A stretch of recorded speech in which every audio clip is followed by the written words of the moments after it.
Um jardim bem cuidado chama a atenção de qualquer pessoa, mas é preciso dedicação e paciência para manter o jardim perfumado e florido. Antes de montar o jardim, o jardinista Mário Fernandes explica que os moradores devem ter em mente qual é o estilo mais adequado ao espaço e conhecer um pouco de cada estilo de jardim. O jardim italiano, por exemplo, é bem característico. Os romanos, os italianos, utilizavam, por exemplo, o cipreste vela, que é esse cipreste aqui, que era para fazer as alamedas. E nessas alamedas eles colocavam fontes, estátuas, colocavam vasos de diversos tamanhos e faziam com esse cipreste. É um exemplo. O outro exemplo é a oliveira. A oliveira, como vocês sabem, é que dá azeitona, é aquela mesma que dá azeitona, que a gente faz o azeite, que eles utilizavam nos jardins. E ela tem uma folha mais clara, é um verde mais claro, o cipreste vela tem um verde mais escuro e eles faziam esse contraste para fazer esse tipo de jardim. Já os jardins franceses retratam uma época de elegância e criatividade e dá para usar as plantas em composições variadas. A espécie mais característica é essa daqui, ela chama-se buchinho. E por que ela é uma espécie muito característica? Que com esse buchinho eles faziam um trabalho chamado topiaria. E eles podavam esse buchinho em diversas formas. Primeiro em formas geométricas, redondos, quadrados.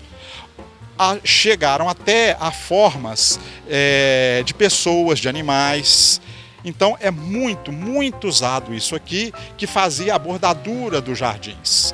E dentro destes jardins, por incrível que pareça, se plantavam plantas comestíveis, mas que são extremamente estilosas. Por exemplo, o repolho, a couve-flor, os franceses usavam realmente para fazer os seus jardins com essas plantas. Ainda há a opção de recriar um jardim árido em casa, uma proposta que tem feito sucesso em muitas casas e apartamentos, já que neste tipo de ambiente não é necessário aguar as plantas com tanta frequência. O segredo é utilizar um borrifador para que as plantas não apodreçam. Existem várias opções com muito fáceis de cuidar.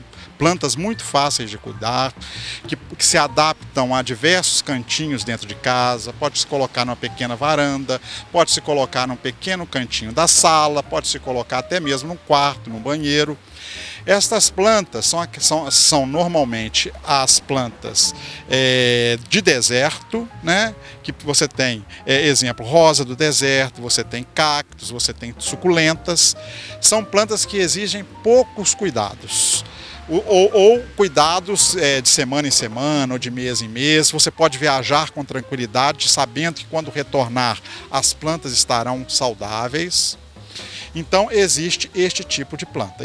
E existe uma infinidade também que se pode fazer uma série de composições. Aproveitar a vegetação da cidade é outra opção interessante para quem quer explorar plantas da Mata Atlântica. Temos várias plantas que se adaptam a serem plantadas debaixo dessas árvores ou compondo jardins com essas árvores. Então nós temos vários exemplos. Por exemplo, a bromélia, a costela de Adão, a amaranta pavão. Todos esses são exemplos, alguns dos exemplos, porque temos uma infinidade, que se adaptam bem a isso. Essa época do ano também favorece o florescimento de uma planta que de longe se destaca pelo aroma característico. Eu elegi como a principal representante da primavera o manacá de cheiro. O manacá de cheiro chegou à primavera, ele explode em flores azuis e brancas, e estas flores têm uma característica que é muito importante, ou seja, elas são muito perfumadas. Nada melhor do que chegar em casa à noite, sentar na varanda, né, conversar, prosear e ter um manacá cheiroso, agradável, né, e muito bonito, né, perto de casa. É uma árvore realmente que representa muito a primavera.